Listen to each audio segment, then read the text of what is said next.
ಈಗ ಬಿಹಾರದಲ್ಲಿರ್ತಕ್ಕಂಥದ್ದು double engine ಸರ್ಕಾರ. ಕೇಂದ್ರದಲ್ಲೂ ಬಿ ಜೆ ಪಿ, ಬಿಹಾರದಲ್ಲೂ ಬಿ ಜೆ ಪಿ. ಬಿಹಾರದ ಬಾಂಕೀಪುರ ವಿಧಾನಸಭಾ ಕ್ಷೇತ್ರದ ಬೈ ಎಲೆಕ್ಷನ್ ನಡೀತು. ಅಲ್ಲಿ 88% ಹಿಂದೂಗಳೇ ಅತಿ ಹೆಚ್ಚಿನ ಸಂಖ್ಯೆಯಲ್ಲಿದ್ದಾರೆ. ಆದರೂ ಕೂಡ ಅಲ್ಲಿ ಗೆದ್ದಿತ್ತು ಯಾರಪ್ಪ ಅಂದರೆ ಜನ್ಸುರಾಜ್ ಪಕ್ಷದ ಪ್ರಶಾಂತ್ ಕಿಶೋರ್.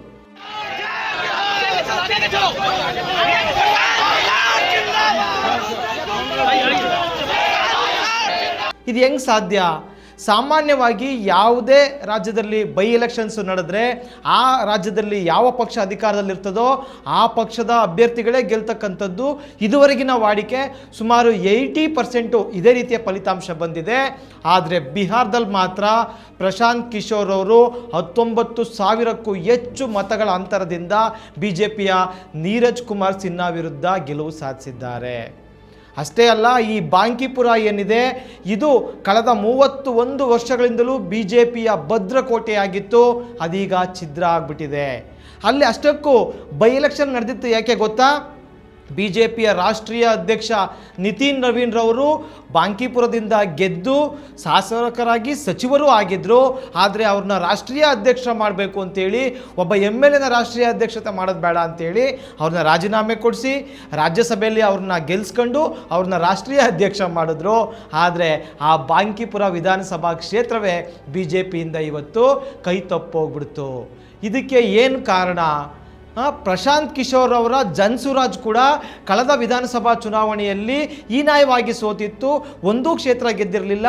ಕೇವಲ 3.4% ಅಷ್ಟೇ ಮತಗಳನ್ನ ಪಡೆದಿತ್ತು. ಆದರೆ ಈ ಬಾರಿ ಆ ಬಾಂಕೀಪುರದಲ್ಲಿ ಪ್ರಶಾಂತ್ ಕಿಶೋರ್ ಅವರು ದೊಡ್ಡ ಅಂತರದಲ್ಲಿ ಗೆಲ್ಲಲಿಕ್ಕೆ 5 ಕಾರಣಗಳನ್ನು ನಾನೀಗ ಪಟ್ಟಿ ಮಾಡಿದ್ದೇನೆ. ನಂಬರ್ 1, CM ಮೇಲಿನ ಸಾಲು ಆರೋಪಗಳು ಮತ್ತು BJPಯ ದುರಾಂಕಾರ. ಏನು ಬಿಹಾರದಲ್ಲಿ ಇತ್ತೀಚೆಗೆ ಮುಖ್ಯಮಂತ್ರಿ ಆಗಿರ್ತಕ್ಕಂಥ ಸಾಮ್ರಾಟ್ ಚೌಧರಿಯವ್ರ ಮೇಲೆ ಹಲವಾರು ಆರೋಪಗಳಿವೆ. ಅದರಲ್ಲಿ ಪ್ರಮುಖವಾದ್ದೇನಪ್ಪ ಅಂದರೆ 1995ರ ತಾರಾಪುರದಲ್ಲಿ ನಡೆದಂಥ 7 ಜನರ ಕೊಲೆ ಪ್ರಕರಣದ ಪ್ರಮುಖ ಆರೋಪಿ ಇವರು ಅಂತ. ಆದರೆ ಈ CM ಏನು ಹೇಳ್ತಾರೆ, ನಾನಾಗ ಅಪ್ರಾಪ್ತನಾಗಿದ್ದೆ ಮತ್ತು ಕೋರ್ಟ್ ಆ ಕೇಸನ್ನು ಖುಲಾಸೆಗೊಳಿಸಿದ್ದೆ ಅಂತ. ಚುನಾವಣಾ ಅಫಿಡವಿಟ್ ಪ್ರಕಾರ ಕೊಲೆ ಸಮಯದಲ್ಲಿ ಸಾಮ್ರಾಟ್ ಚೌಧರಿಗೆ 26 ವರ್ಷ ಆಗಿತ್ತು.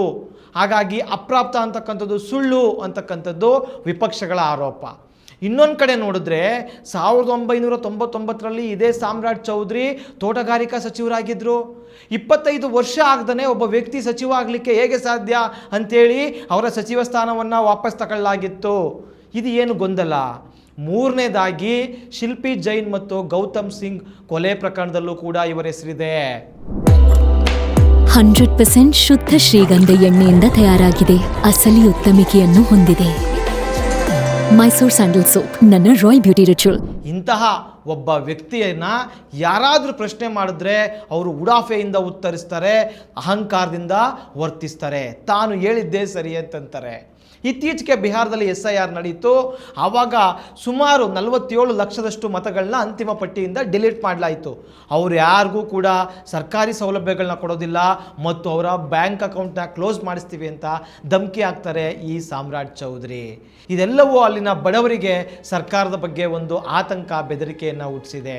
ಎರಡನೇದಾಗಿ ರಾಮ ಮಂದಿರದ ಉಂಡಿ ಕಳ್ಳತನದ ವಿಷಯದಲ್ಲೂ ಕೂಡ BJP ಲಜ್ಜೆಗೆಟ್ಟು ನಡೆದುಕೊಂಡಿದೆ. ಭಕ್ತರ ಭಾವನೆಗಳಿಗೆ ಯಾವುದೇ ಬೆಲೆ ನೀಡದೇ ಚುನಾವಣಾ ರ್ಯಾಲಿನಲ್ಲಿ ಏನು ಮಾಡ್ತಾರಪ್ಪ ಅಂದರೆ ಹನುಮಂತನ ವೇಷಧಾರಿಯಾದಂಥ ಒಬ್ಬ ವ್ಯಕ್ತಿ BJP ಬಾವುಟ ಹಿಡ್ಕೊಂಡು ಡ್ಯಾನ್ಸ್ ಮಾಡ್ತಕ್ಕಂಥದ್ದು, ಕುಣಿತಕ್ಕಂಥದ್ದನ್ನ ಇವರು ವಿಡಿಯೋ ಮಾಡಿ ರೆಕಾರ್ಡ್ ಮಾಡಿ ಎಲ್ಲ ಕಡೆ ವೈರಲ್ ಮಾಡ್ತಾರೆ. ಯಾರಾದರೂ ಪ್ರಶ್ನೆ ಮಾಡಿದರೆ ತಾವು ಮಾಡಿದ್ದೇ ಸರಿ ಅಂತಾರೆ. ಇನ್ನು BJPಯವರ ವರ್ತನೆ ಹೇಗಿತ್ತಪ್ಪ ಅಂದರೆ ಬಂಕಾಪುರದಲ್ಲಿ ನೋಡಿ, ಈ ಕ್ಷೇತ್ರದಲ್ಲಿ ನಾವು ನಾಯಿ ನಿಲ್ಲಿಸಿದ್ರು, ಬೆಕ್ಕು ನಿಲ್ಲಿಸಿದ್ರು ಗೆಲ್ತೀವಿ ಅಂತಕ್ಕಂಥ ಅತಿಯಾದಂಥ ಆತ್ಮವಿಶ್ವಾಸ ಅವ್ರದ್ದು ಆಗಿತ್ತು.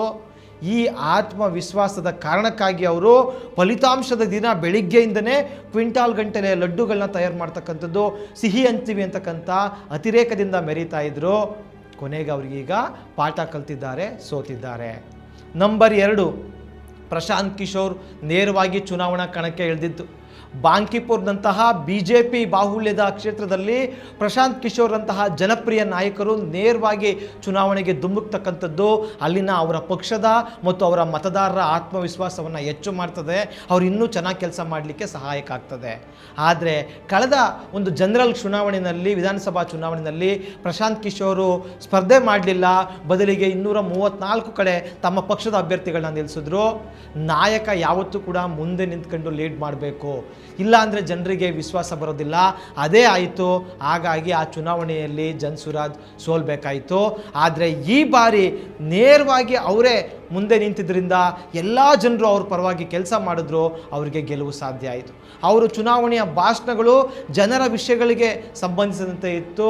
ಅವರೊಂದು ಮಾತು ಹೇಳಿದ್ರು, BJPಯಲ್ಲಿ ನಾಯಿ ನಿಲ್ಲಿಸಿದ್ರು, ಬೆಕ್ಕು ನಿಲ್ಲಿಸಿದ್ರು ಗೆಲ್ತೀವಿ ಅಂತ ಹೇಳ್ತಿದ್ದಾರಲ್ಲ, ಅದು ಬಹಳ ದಾಷ್ಟ್ಯದ ಮಾತು. ಯಾಕೆಂದರೆ ಬಾಂಕಿಪುರ್ ವಿಧಾನಸಭಾ ಕ್ಷೇತ್ರ ಇಲ್ಲಿನ ಮತದಾರರಿಗೆ ಸೇರಿದ್ದೇ ಹೊರತು ಯಾವುದೋ ವ್ಯಕ್ತಿ ಅಥವಾ ಪಕ್ಷಕ್ಕಲ್ಲ ಅಂತಕ್ಕಂಥ ಒಂದು ಕಥನವನ್ನು ಹರಡಿದ್ರು ಮತ್ತು ಮತದಾರರ ಸ್ವಾಭಿಮಾನವನ್ನು ಕೆಣಕಿದ್ರು.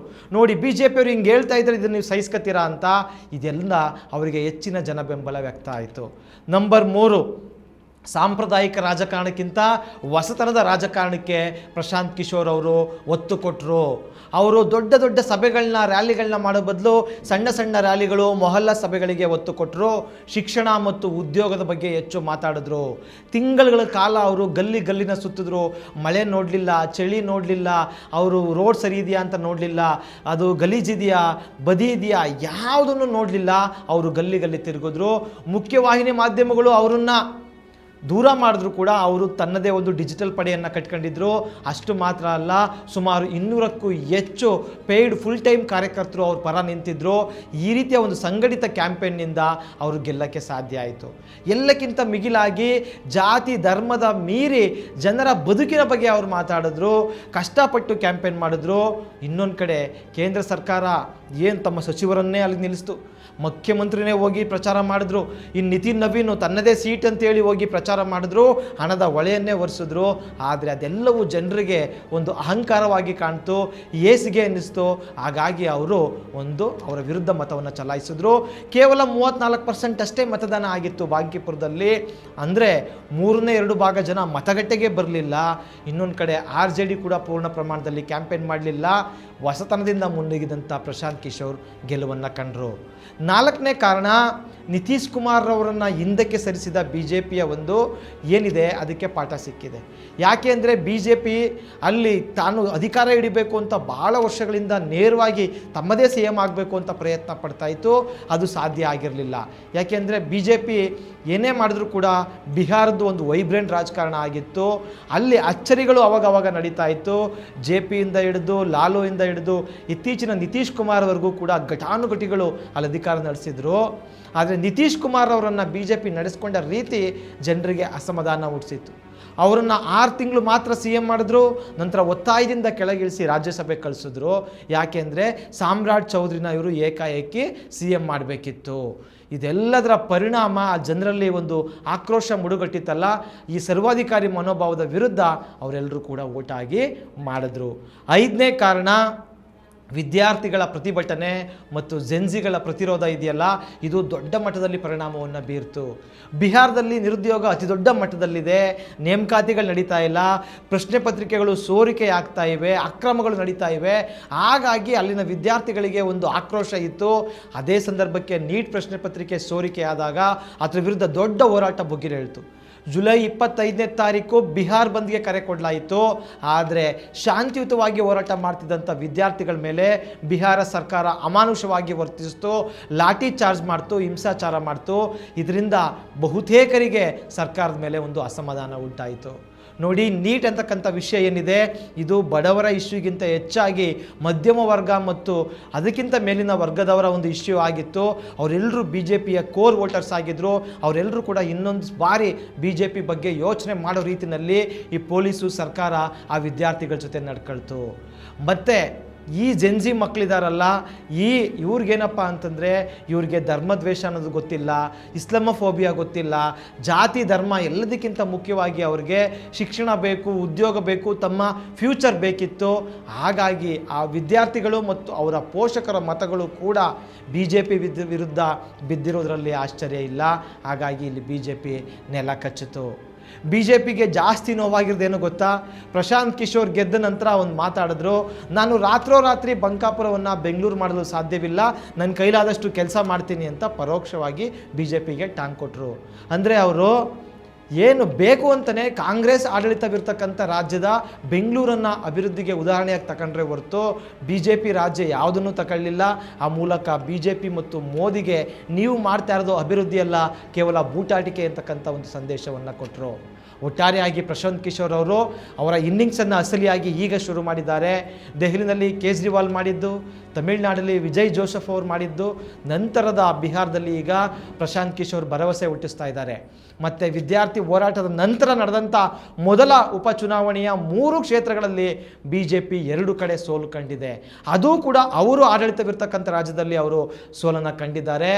ಆದರೂ ಕೂಡ ನಾವು ಈಗಲೇ ಇದನ್ನು BJPಯ ಡೌನ್ಫಾಲ್ ಅಂತ ಹೇಳೋಕ್ಕಾಗಲ್ವಾ ಅಂತಕ್ಕಂಥ ಒಂದು ಚರ್ಚೆ ನಡೀತಾ ಇದೆ.